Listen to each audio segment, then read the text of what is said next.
Percentage 43.6 हो गई। इसका सीधा सा मतलब है कि 53 करोड़ लोग भारत में हिंदी को मातृभाषा के रूप में बोलते हैं। और अंग्रेजी को मातृभाषा के रूप में कितने बोलते हैं भारत में? 2,70,000, 0.02%। 43.6% और 0.02% के बीच में अगर आपको ऐसा लगने लगे कि हमारी भाषा का अस्तित्व खतरे में है, तो मेरा ख्याल है कि हमारा दिमाग खतरे में है। 2021 से सेंसस हो नहीं पाया है, अब होगा, उम्मीद है कि 24 में हो जाएगा। हमारी आबादी आज के समय 143 करोड़ की है, अनुमान जो है, अगले साल तक 145 के आसपास होनी चाहिए। 145 करोड़ में प्रथम भाषा के रूप में हिंदी बोलने वालों की संख्या अनुमान है कि 45 से 46% अगले साल होने वाली है। और जिसका मतलब ये है कि लगभग मान के चले कि 64 से 66 करोड़ के बीच में मातृभाषा बोलने वाले हिंदी समाज के लोग होने वाले हैं। अगर आपको लगता है कि 65 करोड़ लोगों की मातृभाषा खत्म होने वाली है, तो इससे हास्यास्पद क्या हो सकता है? इस कोई सवाल ही पैदा नहीं होता, कल्पना भी नहीं करनी चाहिए इस चीज की। फिर सवाल उठता है कि क्या हम दुनिया में बहुत कमजोर हैं? भारत की जनगणना सर्वेक्षण में 31 भाषाओं की बात होती है, दुनिया के सर्वेक्षण में 7,115 भाषाओं की बात होती है। 7,115 भाषाओं में आपको जान के आश्चर्य होगा कि 150 भाषाएं ऐसी हैं जिनको बोलने वालों की संख्या 10 से कम है। कुल 10 व्यक्ति, 5 व्यक्ति बोलते हैं, 6 बोलते हैं, 4 बोलते हैं, 2 बोलते हैं, 1 बोलता है, 10 बोलते हैं। 150 भाषाएं ऐसी, लगभग 5,500 से 6,000 भाषाएं ऐसी जिनको बोलने वालों की संख्या 1 लाख से कम है। और पूरी दुनिया में 800 करोड़ की आबादी में हिंदी का स्थान जानते हैं कौन सा बोलने वालों में? तीसरा स्थान।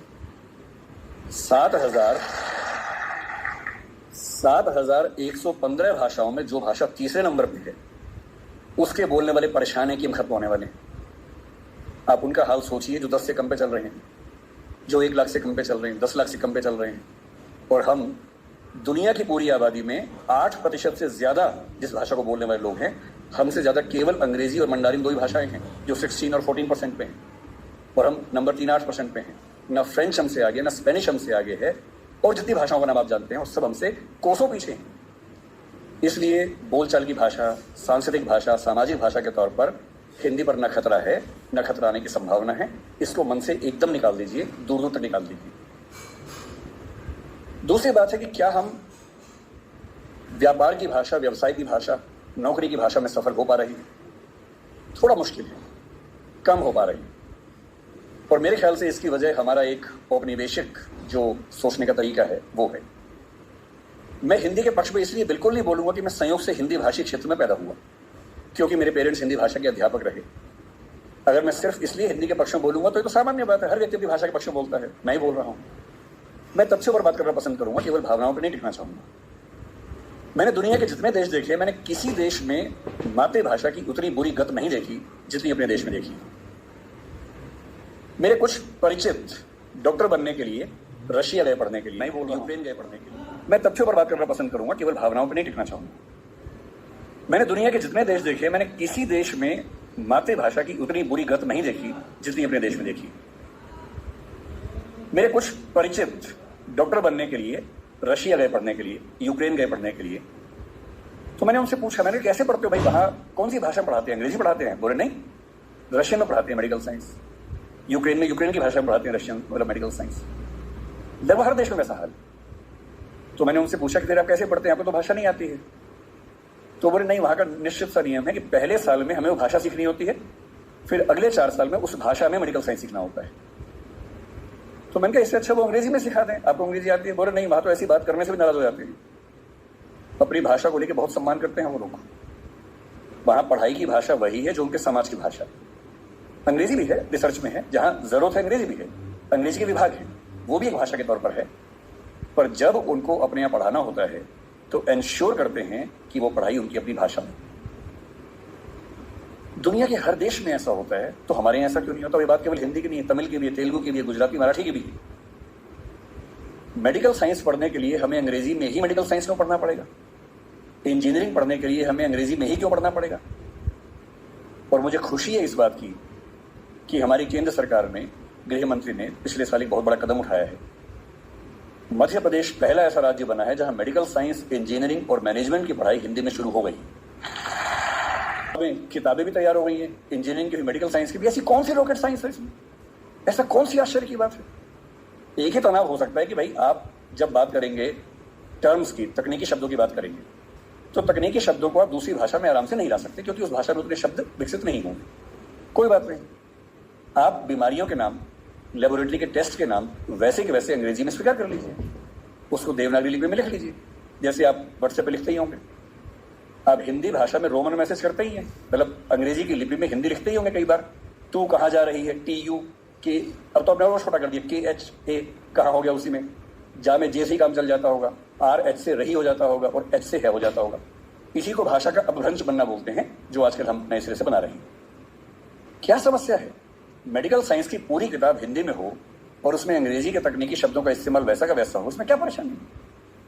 और जब भाषा हम सीखते हैं, आपको आश्चर्य होगा, मैं फिर कह रहा हूं, मैं तथ्यों की बात करूंगा, रिसर्च की बात करूंगा, भावनाओं की बात नहीं करूंगा। दुनिया में स्थापित सिद्धांत है, यूनेस्को पीछे पड़ा हुआ है इस चीज के लिए। दुनिया में स्थापित सिद्धांत है कि कोई भी बच्चा दुनिया का जितनी आसानी से अपनी भाषा में सीख सकता है, दूसरी भाषा में सीख ही नहीं सकता। इसमें एक्सपेरिमेंट्स हुए बहुत सारे। जो लेटेस्ट एक्सपेरिमेंट्स है उनमें से एक आप सर्च कीजिएगा, इथियोपिया में 1994 में एक्सपेरिमेंट हुआ।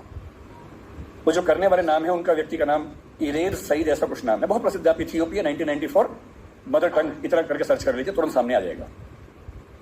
उस व्यक्ति ने बहुत गंभीर रिसर्च की।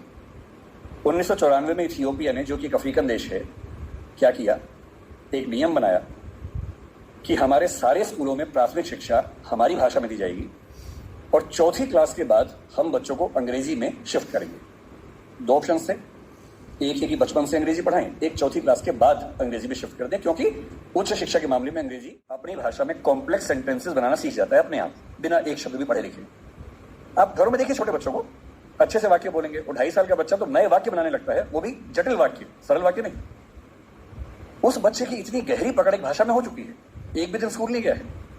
और इसलिए मातृभाषा का अध्यापन जब स्कूल में होता है, टीचर को पता होता है कि बच्चे को भाषा पहले से आती है, इसे दुरुस्त करना है, सिखाना नहीं है जीरो से। और वो बच्चा बड़े अच्छे मूड से स्कूल गया, उससे मम्मी को टाटा किया, स्कूल जाके पता लगा टाटा नहीं बोलना, बाय बोलना है। उसकी दुनिया खिसक जाती है उसके पैर के नीचे। वहां उसे पता लगता है कि भिंडी नहीं है, ये लेडी फिंगर है, तुम जो लाए हो आलू नहीं है, पोटैटो है, रोटी नहीं है, ब्रेड है। ठीक है, ब्रेड तो वो होती नहीं, वो सब ब्रेड्स होती है। समोसा है ही नहीं इंग्लिश में, उसको पता लगा कि होता ही नहीं है तो। और वो बेचारा एक अजीब सी कश्मकश में है। उसे अपनी भाषा में सीखना था कि जीरो क्या होता है, संख्या क्या होती है, एक क्या होता है। उसे अपनी भाषा में सीखना था कि सरकार क्या होती है, दुनिया क्या होती है, चलती कैसे है। उसे सीखना पड़ रहा है कि पहले ये समझो कि दुनिया नहीं वर्ल्ड होता है। अब उसकी आधी से ज्यादा ऊर्जा वर्ल्ड पे अटकी हुई है, और बाकी बची कुछ ऊर्जा से वो समझ रहा है कि वर्ल्ड होता क्या है। उसकी आधी ऊर्जा लगी नंबर, शब्द याद करने में, ना कि ये समझने में कि संख्या क्या होती है, नंबर क्या होता है। एक अजीब सी साजिश दुनिया भर में चल रही है कि दुनिया के हर बच्चे को उसकी मातृभाषा से बचपन में ही वंचित कर दो। उसे एक ऐसी भाषा में सिखाओ जहां उसके लिए वो भाषा सीखना अपने आप में चैलेंज हो। और इसलिए आप देखेंगे कि अगर ज्ञान की दुनिया में दुनिया भर की भाषाओं के आम आदमी शिरकत नहीं कर पा रहे हैं, गलती से भी ये मत सोचिएगा कि दिमाग वाले लोग बहुत कम होते हैं और वही आगे बढ़ते हैं। दिमाग वाले अधिकांश लोगों को बचपन में ही खत्म कर देने की साजिश दुनिया भर में चल रही है। और जो अपनी भाषा में पढ़ ही नहीं पाएगा, वो कैसे आगे बढ़ेगा, कैसे सीखेगा।